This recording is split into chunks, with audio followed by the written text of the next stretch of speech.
Yes. Well, I have both formats. I have the price list because people are very comfortable when they see that there's a price list. So I do price per hour. I have a price per hour and I have a price per hour per psychometric assessment. And same thing for individuals and for teams. So if someone asks me for my price list, I do have a specific price list for like specific numbers of hours and discounts for groups if there are more than 5 people. I also have value based. So this is more based on the customization. Welcome to Career Coaching Secrets, the podcast where we talk with successful career coaches on how they built their success and the hard lessons they learned along the way. My name is Davis Nguyen, and I'm the founder of Purple Circle, where we help career coaches scale their business to $100,000 years, $100,000 months, and even $100,000 weeks. Before Purple Circle, I've grown several 7- and 8-figure career coaching businesses myself, and have been a consultant at 2 career coaching businesses that are doing over $100 million each. Whether you're an established coach or building your practice for the first time, you'll discover the secrets to elevating your coaching business. Welcome to Career Coaching Secrets Podcast. I'm Kevin, and today we are joined by Valerie Dalati. She's been a coach for over 10 years now. Valerie, welcome to the show. Hi, Kevin. Thank you for hosting me. We're not here to talk about Boston today. One of the things I'm so curious about is your experience as a coach. So I always love to start this podcast with the origin story. And so I love to hear the beginning, the lore. What was kind of the moment that you realized that you wanted to become a coach, and what made you want to turn it into a business? I'd love to hear the origin story. Yes, definitely. Well, it's my motivation in creating lasting transformations and a lasting impact in people's lives. So I wanted to become a coach because by allowing people to transform into better versions of themselves and organization to transform and adapt into new changes, new innovations, be able to solve their problem, I'll be helping them outgrow their problem and dive into like a more prosperous and a more strong performance. And I'm kind of curious, like, who are the typical people that you tend to work with? Well, I do work with multinationals and international companies.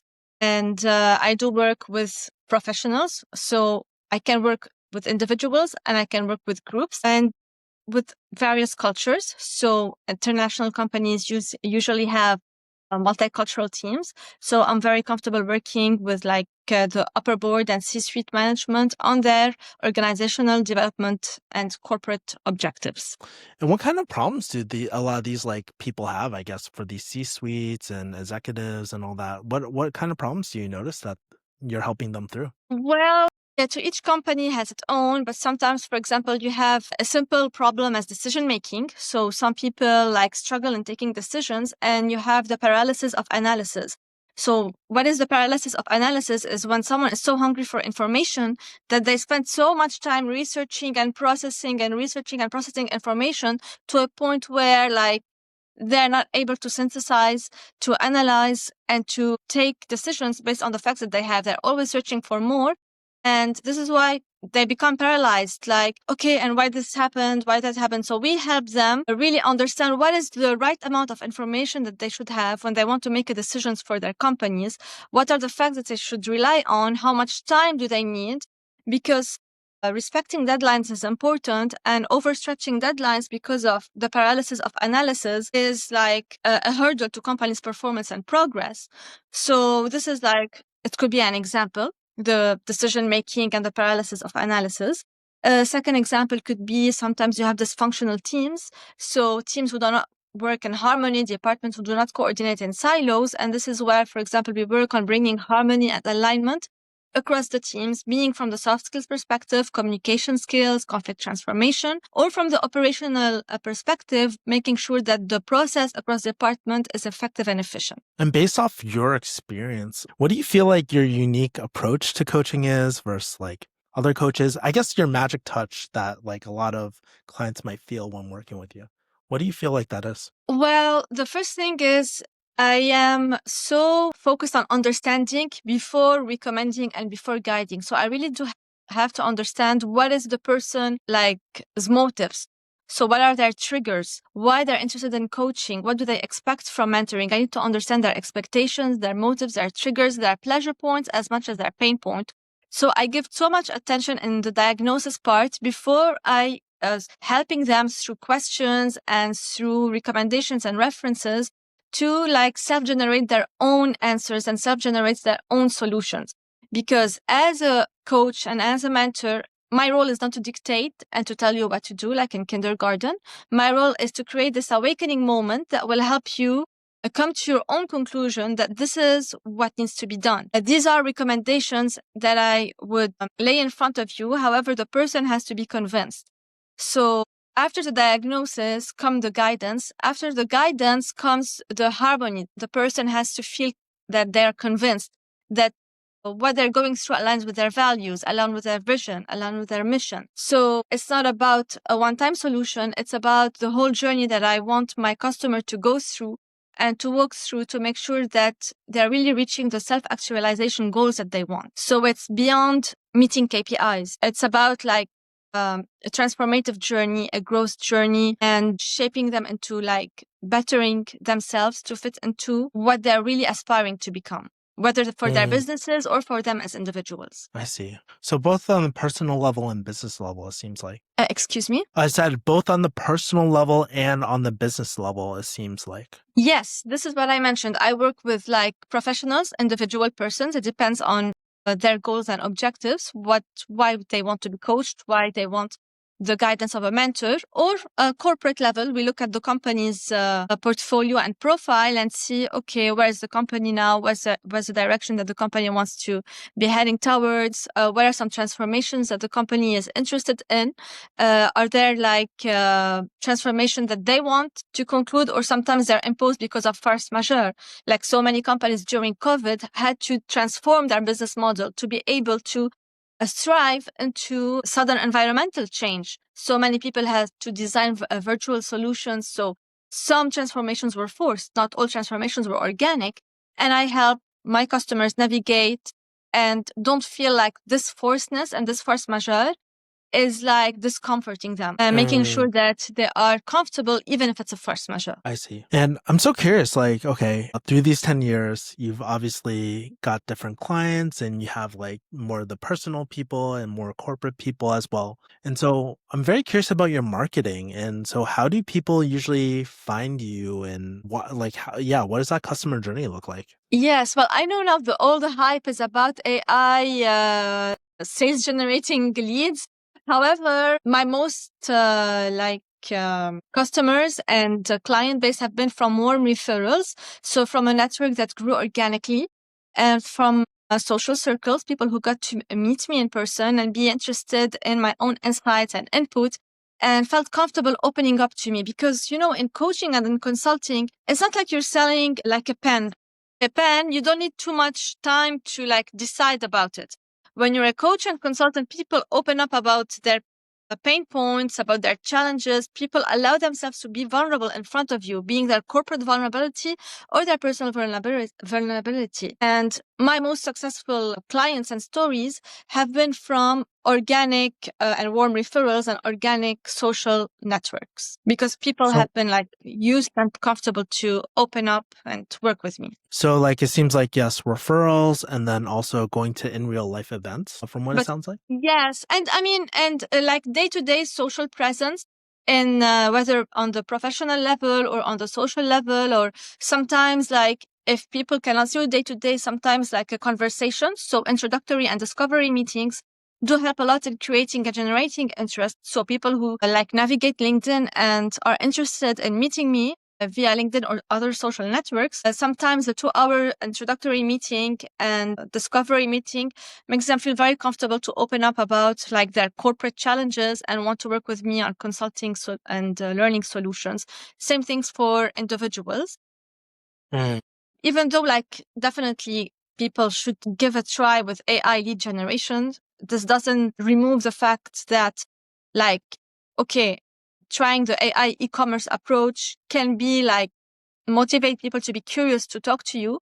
However, the more genuine ones and the more like tangible, I don't want to say tangible, but the correct word would be the more impactful one are the one who came from organic network and warm referrals and social circles. Yeah. And I'm kind of curious too, since you've been in the game for a while, have you tried any other types of have you tried any sort of marketing so far and it didn't work? Like, I talked to some coaches, right? And some of them tried like paid marketing and it just does not do well or anything like that. Have you experimented with any different types of marketing? Yes, I experimented with paid marketing. However, all my clients were always warm network from warm referrals and social networks. So even though I did advertise, however, the high volume and the highest impact was from day-to-day business, social circles, warm referrals, and from people who have done business with me, recommending me to other people, and yes, social and business networks. What do you feel like the hardest part when it comes to finding clients is? It could be in the past or even currently, but I'm curious about your experience. To me, the only part when it was challenging for me was when I had to move to a new market, because when I grew and spent so much time into a specific market, the market has been used to me. When I had,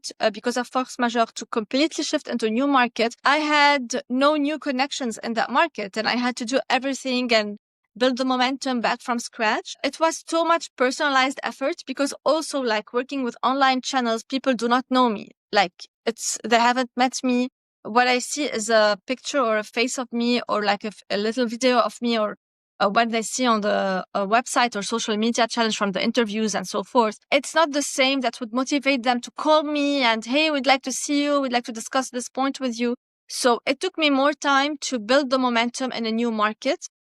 This is why I believe in organic growth. As much as the technology can be helpful and create awareness, and you have to like be consistent and timely with your tech marketing, it can like build the curiosity that at one point someone will contact you. But to me, it hasn't manifested in the same way that organic and social networks have worked for me. Mm. Let's But keep talk trying about the other things. I mean, you should keep trying them. And with some clients, they have like worked a lot, but mainly for people who are new in the market, it's not as the same result for people who have been so much time in the market and using AI lead sales generation tools, AI-based marketing strategies, and so forth. Thank you for that insight. I really appreciate it too. There's something about going super old school that I think a lot of people just like, especially with everything getting digitalized and all that, that in real life presence like can really make you stand out. Okay, let's talk about business for a second. One of the things I just love about this podcast is that I can listen to see different business models to see what's working with certain coaches at certain stages. The thing that I'm kind of curious about is like, what are the different coaching containers that you have? Meaning some people have one-on-one coaching, some people have group coaching. What do your containers kind of look like right now for you? Or what kind of coaching do you offer for your business? Yes, I do offer coaching programs for groups and for individuals. And I do offer also coaching and mentoring corporate retreats. It's like more serene type of coaching than formal coaching. So informal coaching and mentoring is as beneficial as formal coaching and mentoring. So in the informal coaching and mentoring, I work on something called holistic leadership, where I work on the person not only from what they want to achieve, but also creating inner transformations and putting them in the mood to create, putting them in the mood to innovate, putting them in the mood to solve problems, and in the right context and environment to be like comfortably open to communication and create changes and make decisions.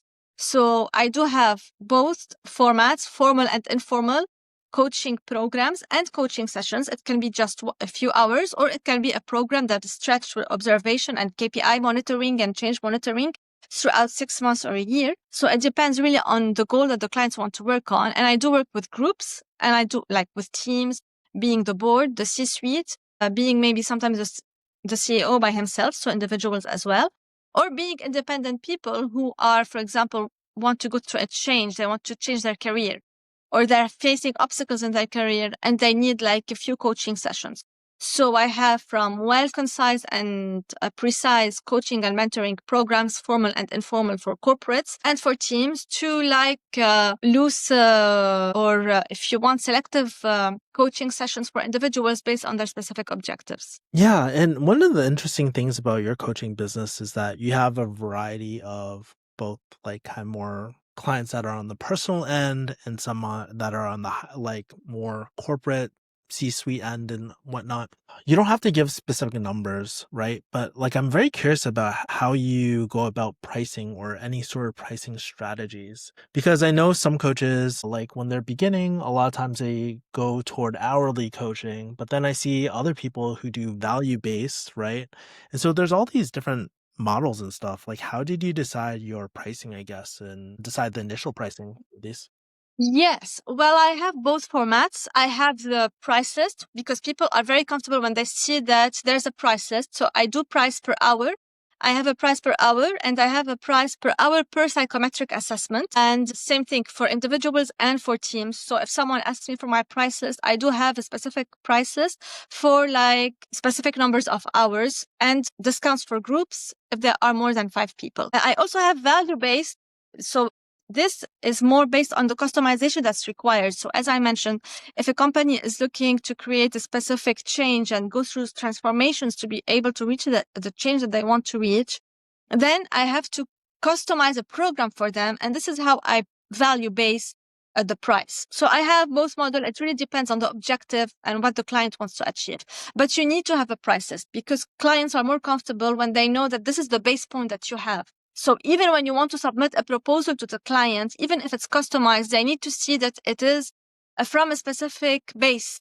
This is why, this is how your price range is coming from. This is how you calculated the value of the program that you're designing for the company. So a price list is always more credible. And the reasoning behind the price list, like this is how much per person, this is how much per person per hour with a profile, without a profile.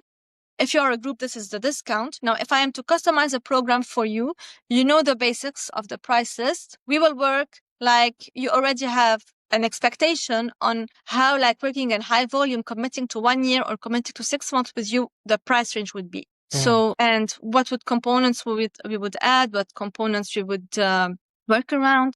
So it gives like a sense of comfort to the client and of trust that it's not like just one day it's X dollars, the second day the price has skyrocketed to XY dollars. No, it gives the clients the comfort to know that this is the base we're working around and why the pricing is priced this way. I see. Yeah, it sounds like the more value-based pricing comes with like more companies that you're working with, and the individual is more like it looks like it tends to be more hourly from what it seems like. Yes, because maybe some people would like to book up to 10 sessions with me and would like a 10-hour package rate for their own specific problems. It could be they need help in solving a specific problem. They need help in being able to communicate their ideas clearly. So they have great ideas. It's just that they feel that they're not able to influence people and motivate them to buy into their ideas. So they need more pacing techniques, influencing skills, and so forth.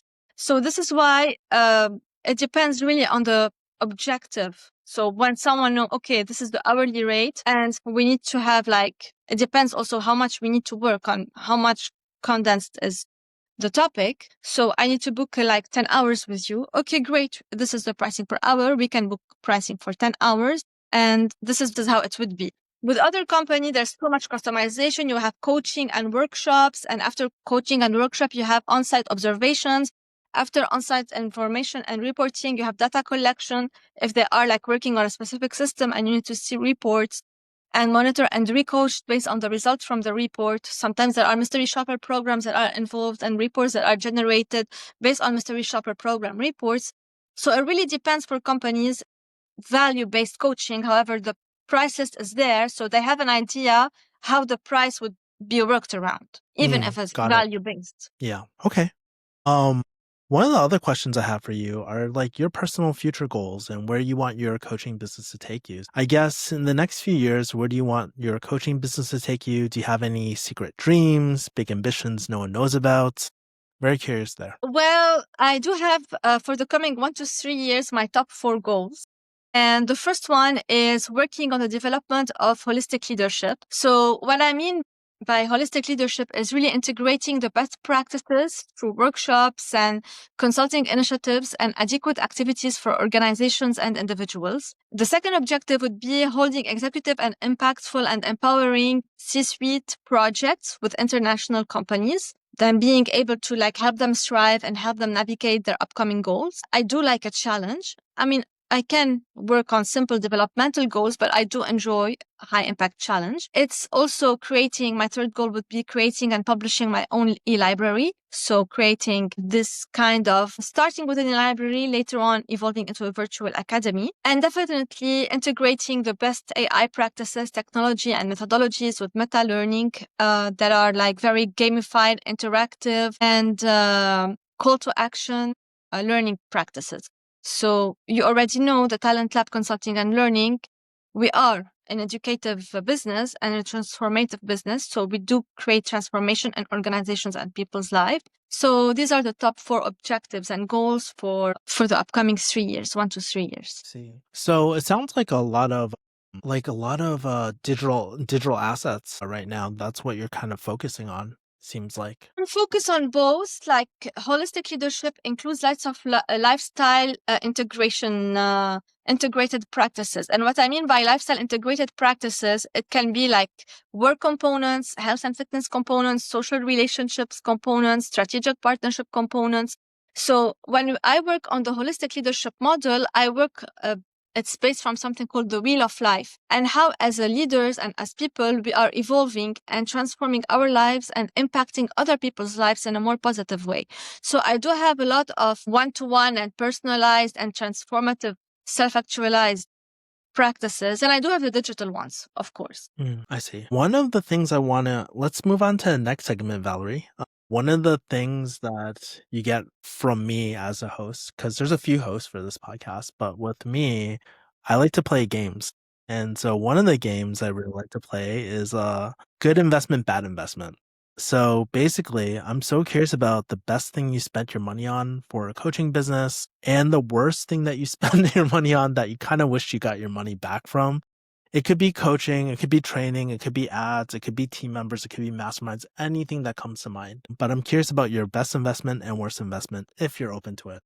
Yes, my best investments are everything related to self-care and self-development practices, because they allow me to grow as a person and to maintain them, because when I grow and elevate to the next level, I'm able to transfer this channel and knowledge to my mentor and to my groups. Another successful investment is into education and knowledge. So acquiring like credible psychometric assessments, licenses, programs, and working around them also to share the knowledge and be able to synthesize the knowledge that I received and integrate the synthesis to fit into the requirements of my clients.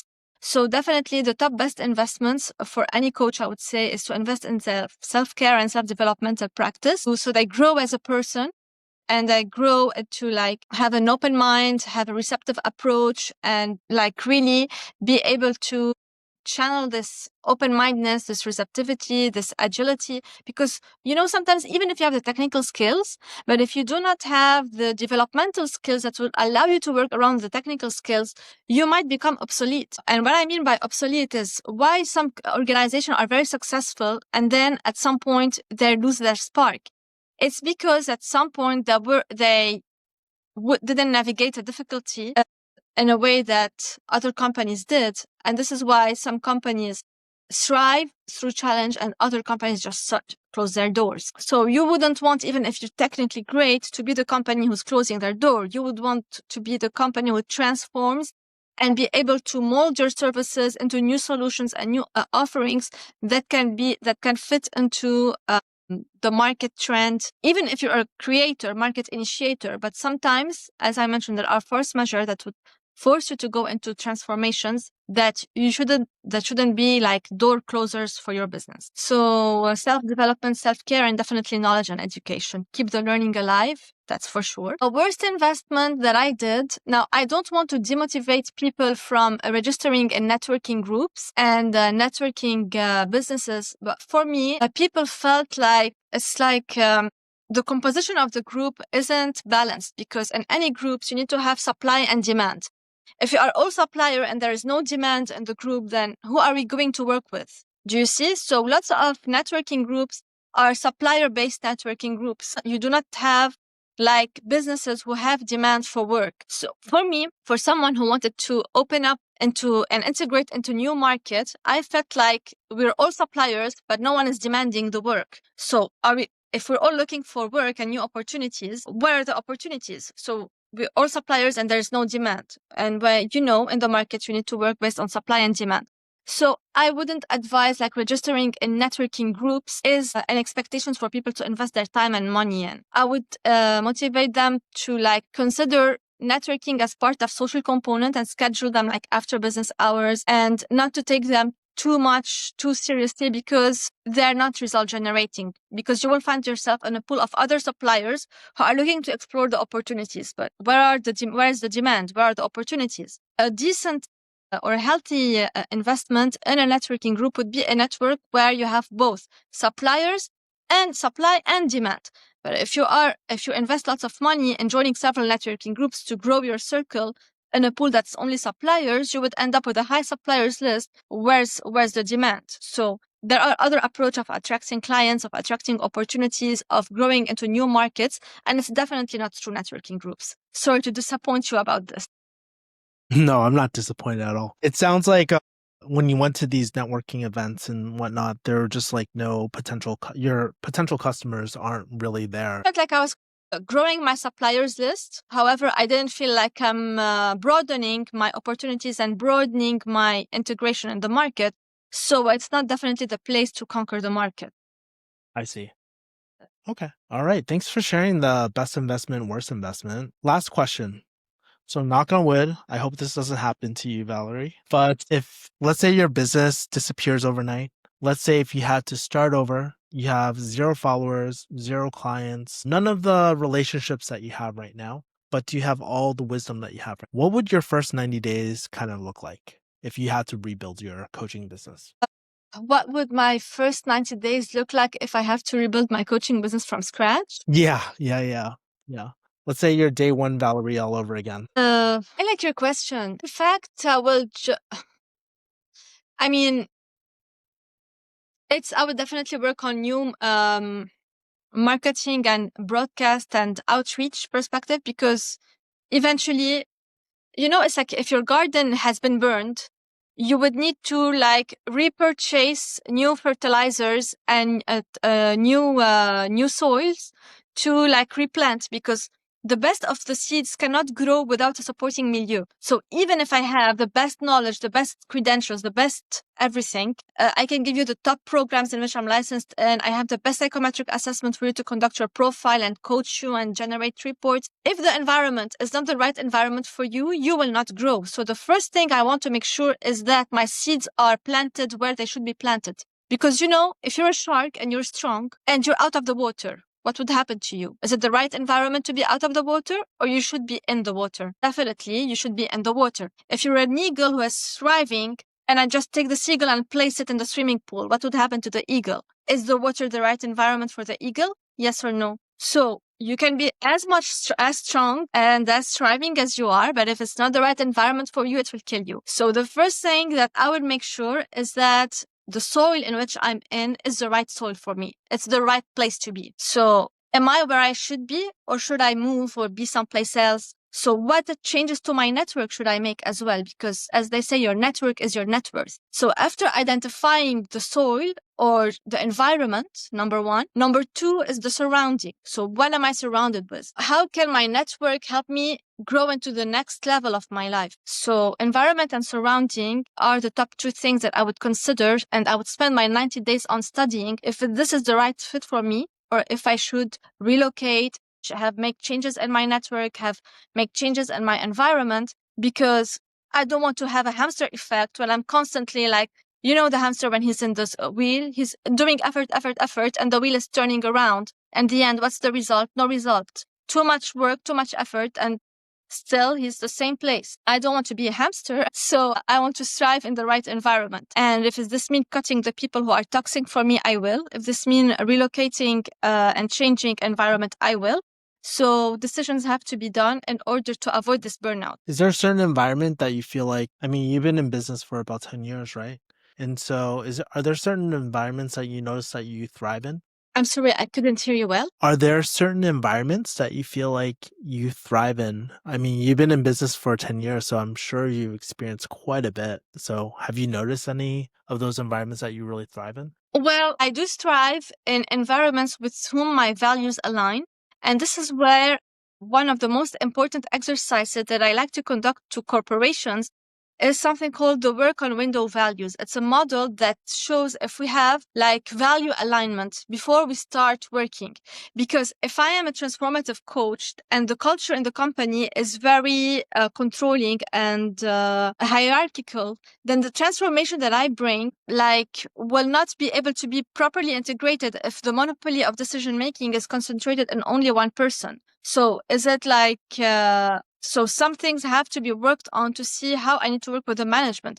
Because if a manager sends someone to a training, and after this person comes back from their training and they would say, hey, I have a new idea. I want to let's create 1, 2, 3 enhancements in the business. And then they pitch it to the board. And the board think, no, we're not going to go through this. We've been doing what we've been doing for the past, I don't know how many years, and we've been doing it well. Well, even if you've been doing so many things for so many years so well, this doesn't mean that you shouldn't be open up to new enhancements. And what's the point of sending and paying for someone to go to training if I'm not going to have the return on investment well integrated in the company just because the person has to decide it's centralized decision making. And according to the person, well, we're not going to do this. We're just going to stick for what we have.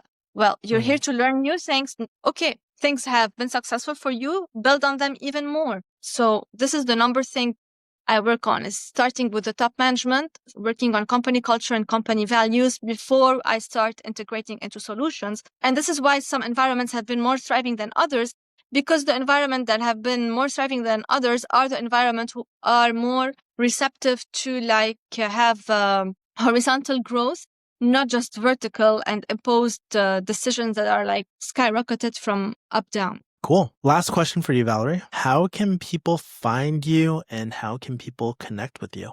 Yes, people can find me on LinkedIn. So I do have my LinkedIn profile. So if they search my name, Valerie Dalati, they can connect with me.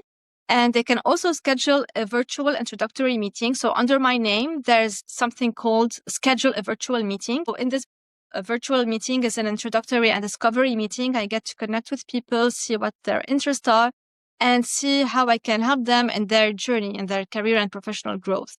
So this is the most practical way to connect with me by adding me on LinkedIn and scheduling a virtual meeting with me. Okay. How generous of you. You're Thank generous, you. definitely generous with your time and all that as well. Thank you for sharing your experiences, Valerie. Hopefully we'll see you again next time. I appreciate you spending time with me today. Thank you very much for hosting me. And I look forward to be back live with you at an upcoming episode and discussing other topics as well. Yeah, cool. Thanks. Editor, we'll cut from here. Cool. Valerie, how do you feel? Well, I feel great. What about you? Yeah, I felt like you were a little stressed out in the beginning, but you started relaxing near the end or near the middle part. Well, because I didn't expect the technical things, so I had to readjust and just rework okay. around the technicalities. But it's okay. It's totally normal. I mean, that's it always happens. But yeah, I think it went well. Let's see. So basically what will happen is I think it's normally about 1 or 2 weeks for the podcast to come out, but I think we're at 2 to 3 weeks because we have so many podcasts at the moment. But what will happen is we'll upload on YouTube, we'll upload on LinkedIn. You'll get tagged on LinkedIn and stuff too. We do have your LinkedIn account. Yes, before you publish it, can I see the video? Because I'm sure you're going to have lots of edits. And I would like to see the script, like your questions and my answers. So because lots of people, they're more visuals. So sometimes they want to read your question and read my answer. So if you want, you can, before you publish the video, I can take a look at the question you asked me and how I answer them. And we make sure that there's a script under the video that people can read the script, questions and answers, not just watch the video. We don't typically do that, but if you want to edit it on your end, I mean, I'm more than happy to I can arrange to give you the raw files and you can edit it any way that you want as well. I want to re-edit it and do everything from scratch. I'm sure you're going to remove the first part where we had the technical challenge and then So now we're still recording. You're going to move this part as well. So you're going to move the informal part. Cool. Last question for you, Valerie. How can people find you and how can people connect with you? Yes, people can find me on LinkedIn. So I do have my LinkedIn profile. So if they search my name, Valerie Dalati, they can connect with me. And they can also schedule a virtual introductory meeting. So under my name, there's something called schedule a virtual meeting. So in this virtual meeting is an introductory and discovery meeting. I get to connect with people, see what their interests are, and see how I can help them in their journey, in their career and professional growth. So this is the most practical way to connect with me, by adding me on LinkedIn and scheduling a virtual meeting with me. Okay. How generous of you. You're Thank you. definitely generous with your time and all that as well. Thank you for sharing your experiences, Valerie. Hopefully we'll see you again next time. I appreciate you spending time with me today. Thank you very much for hosting me. And I look forward to be back live with you at an upcoming episode and discussing other topics as well. That's it for this episode of Career Coaching Secrets. If you enjoyed this conversation, you can subscribe on YouTube, Spotify, Apple Podcasts, or wherever you're listening to this episode to catch future episodes. This podcast was brought to you by Purple Circle, where we help career coaches scale their business to $100,000 years, $100,000 months, or even $100,000 weeks, all without burning out and making sure that you're making the impact and having the life that you want. To learn more about our community and how we can help you, visit joinpurplecircle.com.